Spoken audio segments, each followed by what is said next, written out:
بسم اللہ الرحمن الرحیم۔ گمنام ایرو کے معزز ناظرین، السلام علیکم۔ آئیے چلتے ہیں کہانی کی طرف۔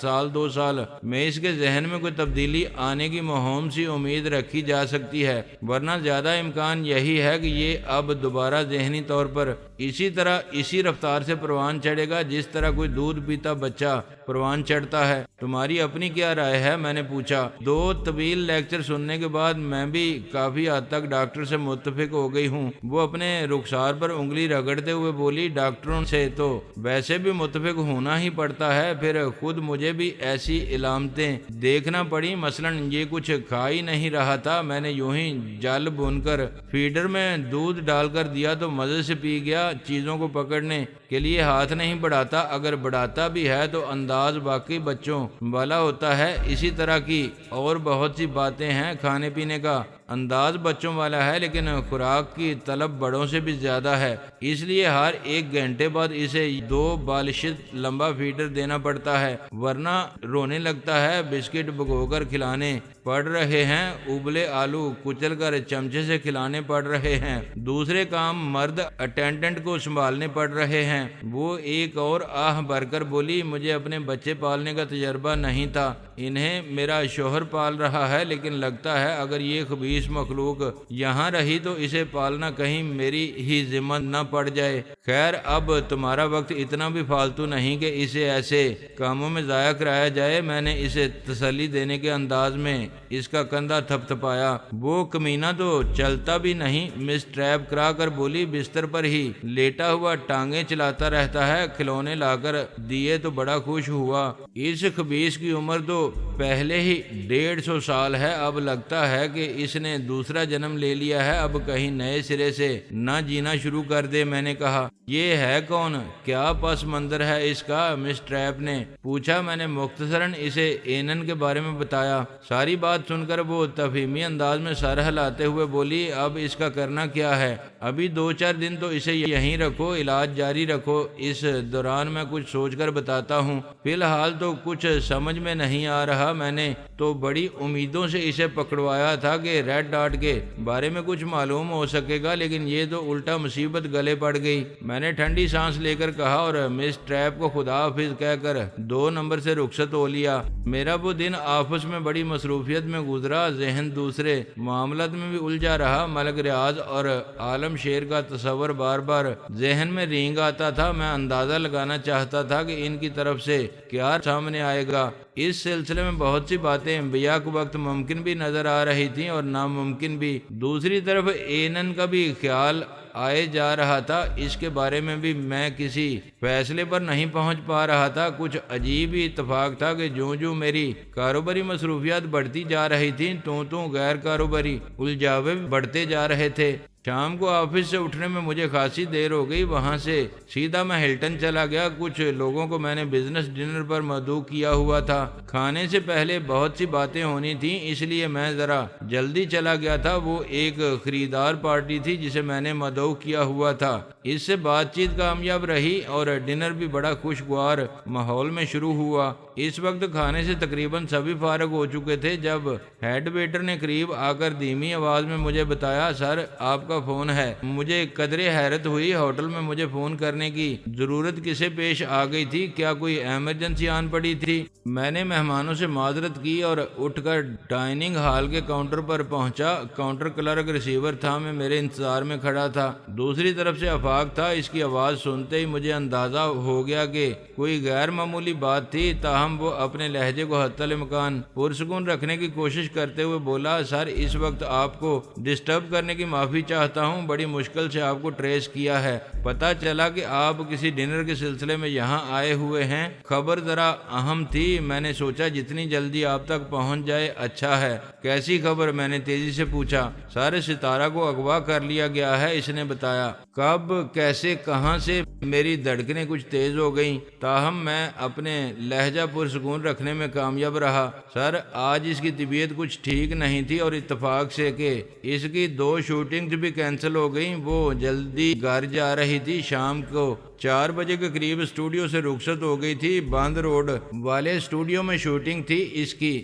آپ کو معلوم ہے وہ سڑک خاصی سنسان رہتی ہے، وہ اسٹوڈیو سے زیادہ دور نہیں جانے پائی تھی جب اسے اغوا کر لیا گیا۔ کچھ پتہ نہیں چلا کون لوگ تھے، میں نے دریافت کیا۔ سر، پولیس کو بڑی مشکل سے 2 موقع کے گواہ ملے ہیں، ان سے پتہ چلا ہے کہ دائیں بائیں سے 2 گاڑیوں نے آ کر ستارہ کی گاڑی کو روکا تھا۔ اس کے بعد صحیح طور پر کچھ پتہ نہیں چل سکا کہ کیا ہوا، بس ستارہ غائب ہو گئی۔ اسے اغوا کرنے سے بچانے کی کوشش میں اس کا ایک گارڈ مارا گیا اور دوسرا شدید زخمی ہوا ہے، ہسپتال میں ہے، بے ہوش ہے۔ پولیس کو اس کے ہوش میں آنے کا انتظار ہے، آفاق نے بتایا۔ انتظار کے علاوہ بھی پولیس کچھ کر رہی ہے؟ میں نے پوچھا۔ جی ہاں سر، خاصی مستعدی دکھا رہی ہے، کیونکہ ایک فلم اسٹار کا معاملہ ہے۔ اسٹوڈیو میں بھی خاصی ہلچل مچی ہوئی ہے اور آئندہ کا لائحہ عمل طے ہو رہا ہے۔ پولیس نے کچھ پیشہ ور مجرموں کی تلاش میں چھاپے بھی مارنے شروع کر دیے ہیں۔ کوئی رائے قائم کی ہے انہوں نے؟ میں نے دریافت کیا۔ مجھے اپنی کان پٹیوں میں ہلکی سی تپش محسوس ہو رہی تھی اور ذہن میں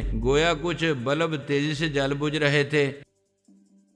سر، اس موضوع پر میری ان سے براہ راست بات تو نہیں ہو سکی اور نہ ہی انہوں نے کسی دوسرے شخص کے سامنے کوئی خیال ظاہر کیا ہے، لیکن میرا اپنا اندازہ ہے کہ وہ اسے اغوا برائے تاوان کی واردات فرض کر کے تفتیش کر رہے ہیں۔ ویسے ابھی وہ خود خاصے کنفیوز ہیں، گھبرائے ہوئے ہیں۔ اس قسم کی وارداتوں سے پولیس افسروں کو بھی ذرا نمایاں ہونے کا موقع ضرور ملتا ہے۔ مشہور شخصیتوں کی شہرت میں سے تھوڑا سا حصہ انہیں بھی ملتا ہے، لیکن شخصیت کی بازیابی میں جوں دیر ہوتی جائے ان پولیس آفیسرز کو حاصل ہونے والی شہرت منفی رخ اختیار کرتی چلی جاتی ہے۔ اس وقت تو اخباری رپورٹر دوڑے ان کے پاس پہنچ رہے ہیں اور وہ کلف لگی وردیوں کے ساتھ ان کے سامنے بیٹھ کر بیان وغیرہ جاری کر رہے ہیں، تسلیاں بھی دے رہے ہیں، لیکن مجھے اندازہ ہے اندر ہی اندر ڈر بھی رہے ہیں۔ اگر ستارہ کی بازیابی میں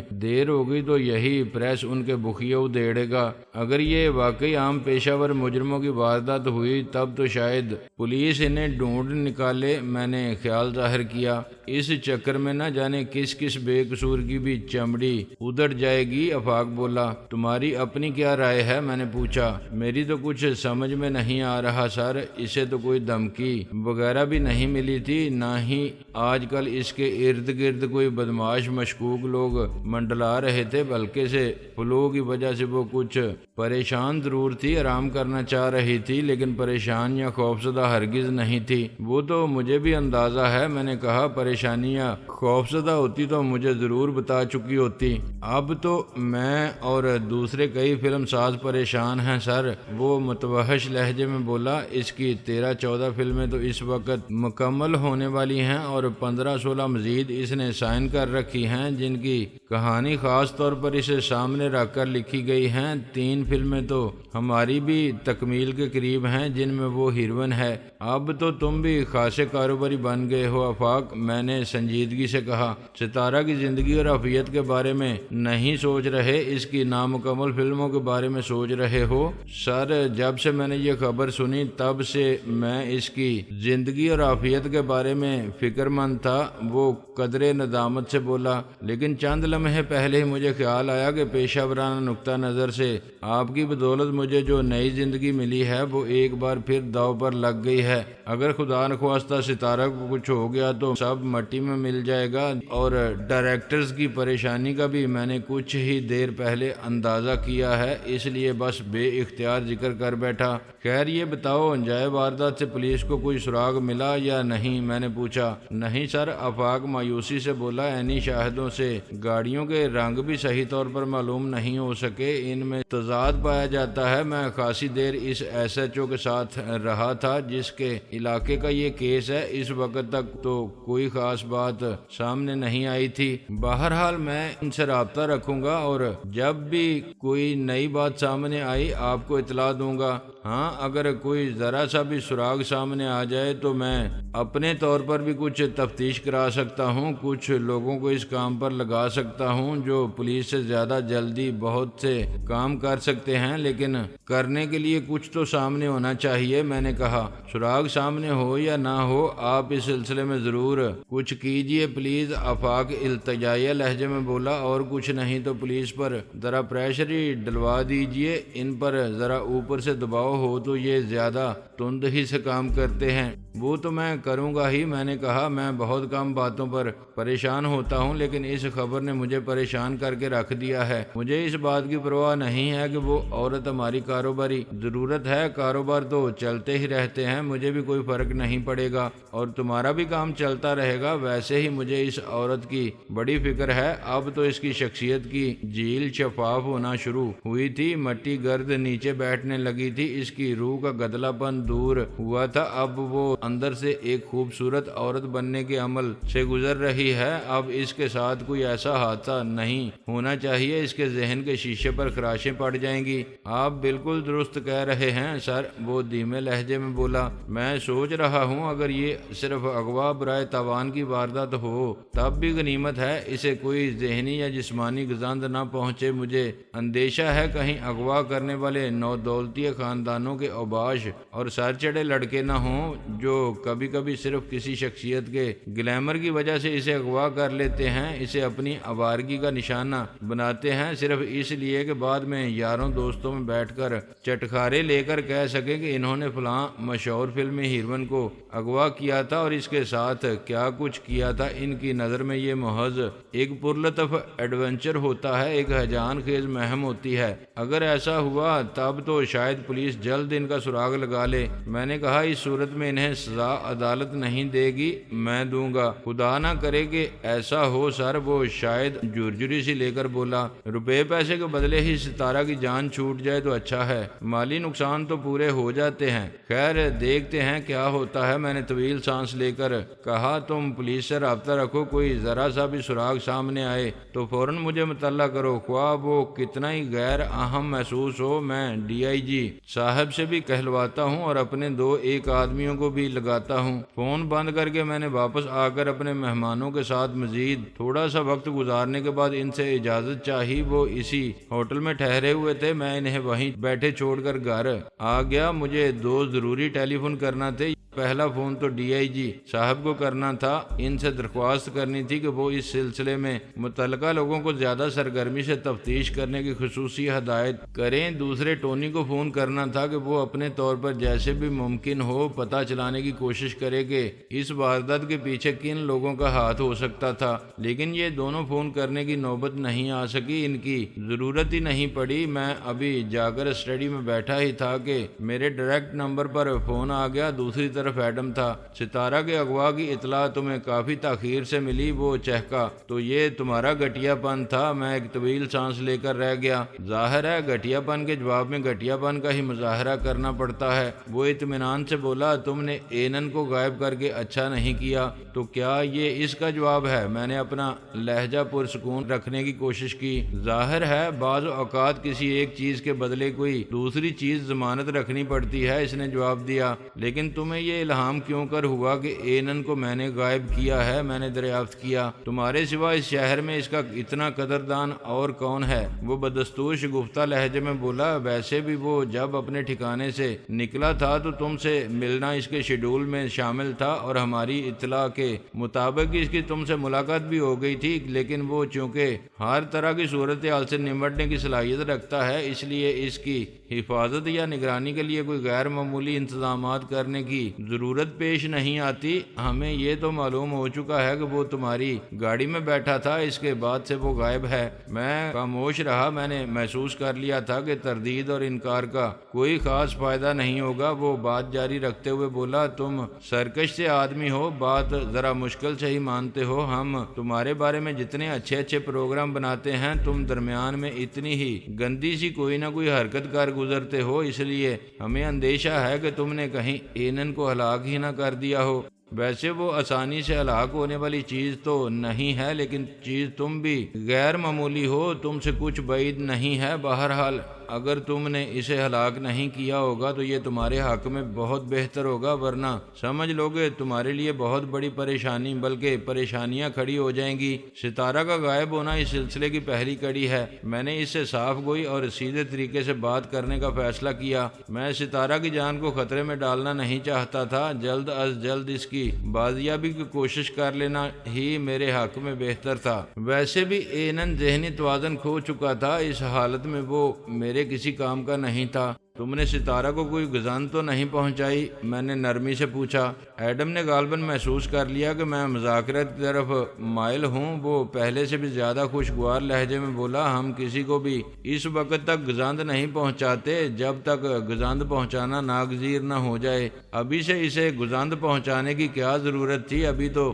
تم سے بات بھی نہیں ہوئی تھی۔ تم سے بات چیت ناکام ہونے کی صورت میں ہم کوئی فیصلہ کریں گے۔ اس کے بعد ایک طریقہ تو یہ ہو سکتا ہے کہ ستارہ قسطوں میں تمہیں بھیجی جائے، کبھی ایک ہاتھ، کبھی ایک بازو، کبھی انگلیاں، کبھی پاؤں اور سب سے آخر میں سر۔ مجھے معلوم تھا کہ اس قسم کے لوگوں کا خوشگوار لہجے میں اس قسم کی باتیں کرنا عام قسم کے جرائم پیشہ لوگوں یا بدماشوں کی دھمکیوں سے زیادہ خطرناک تھا۔ میں نے محسوس کیا کہ ریسیور پر میری گرفت سخت ہوتی جا رہی تھی۔ میں نے فوراً اپنے اعصاب کو ڈھیلا چھوڑا۔ میں اس سے اعصابی کشیدگی کے عالم میں بات کرنا نہیں چاہتا تھا۔ جس طرح وہ اپنے آپ کو بالکل پرسکون اور بے پرواہ ظاہر کر رہا تھا، اسی طرح مجھے رہنا چاہیے تھا۔ وہ بات جاری رکھتے ہوئے بولا، دوسرا طریقہ یہ ہو سکتا ہے کہ تمہیں ستارہ کے ٹکڑے اکٹھے ہی پارسل کر دیے جائیں۔ ستارے کبھی کبھی ٹوٹ بھی جاتے ہیں نا، لیکن تم نے کسی ستارے کے اتنے ٹکڑے کبھی نہیں دیکھے ہوں گے جتنے ہم تمہیں بھیجیں گے۔ تیسرا طریقہ یہ ہو سکتا ہے کہ ہم تمہارے ساتھ انتہائی نرمی کا سلوک کرتے ہوئے ستارہ کو صحیح سلامت تمہارے پاس بھیج دیں، صرف اس کی کھوپڑی میں ایک آدھ سوراخ ہو۔ اب یہ تمہاری مرضی پر منحصر ہے کہ تم کون سا طریقہ پسند کرو، یا یوں کہو کہ یہ تمہارے طرز عمل پر منحصر ہے کہ ہم کون سا طریقہ اختیار کریں۔ فضولیات چھوڑو، مختصر بات کرو، کیا چاہتے ہو؟ میں نے رکھائی سے پوچھا۔ کیا اب بھی پوچھنے کی ضرورت ہے؟ وہ ملائمت سے بولا۔ ظاہر ہے ہم تبادلہ چاہتے ہیں۔ تم اینن کو چھوڑو، ہم ستارہ کو چھوڑ دیں گے۔ یعنی میں چھوڑنے میں پہل کروں اور پھر انتظار کرنے بیٹھ جاؤں کہ کب تم ستارہ کو چھوڑتے ہو؟ میں نے پوچھا۔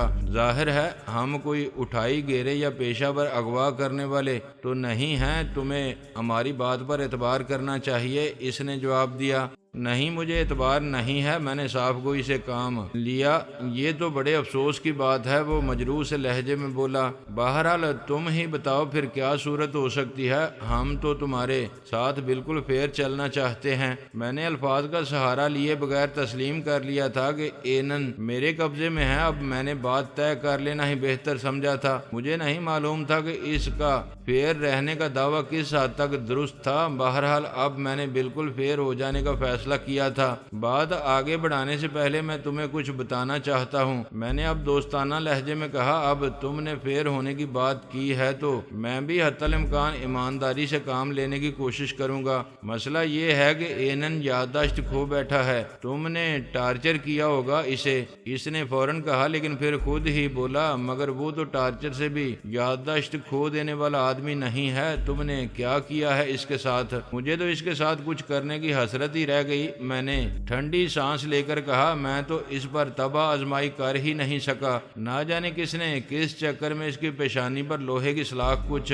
زیادہ ہی طاقت سے دے ماری۔ وہ بے ہوش ہو گیا تھا، اسی لیے میرے قابو میں بھی آ گیا، ورنہ یہ چھلاوا تو میرے ہاتھ ہی نہیں لگ رہا تھا۔ ہوش میں آیا تو اس کی کچھ یادداشت جا چکی تھی۔ میں نے اسے یہ نہیں بتایا کہ اس کا طرز عمل دودھ پیتے بچے جیسا تھا۔ ایڈم ایک لمحے خاموش رہا، پھر بولا، تمہارے سوا کسی کو اس کی پیشانی پر سلاخ مارنے کی کیا ضرورت پیش آ گئی تھی؟ کوئی ہم دونوں کو ایک ویران سڑک پر لوٹنے کی فکر میں تھا، خاص طور پر مجھ سے گاڑی چھیننا چاہتا تھا۔ وہ سمجھ رہا تھا ہم دونوں دوست ہیں۔ یہ ذرا لمبی کہانی ہے، تم ضروری سمجھو گے تو میں بتا دوں گا، لیکن اصل اہم بات صرف یہ ہے کہ اینن یادداشت کھو بیٹھا ہے، اس کے دماغ میں چوٹ آ گئی ہے۔ خیر ٹھیک ہے، ایڈم گہری سانس لے کر بولا، میں تمہاری کہانی پر یقین کر لیتا ہوں۔ وہ جس حالت میں بھی ہے ہم اسے واپس لینے کے لیے تیار ہیں۔ وہ کسی حد تک مشینی خصوصیات رکھنے والا انسان ہے، ہم کوشش کریں گے کہ اس کے کل پرزوں میں جہاں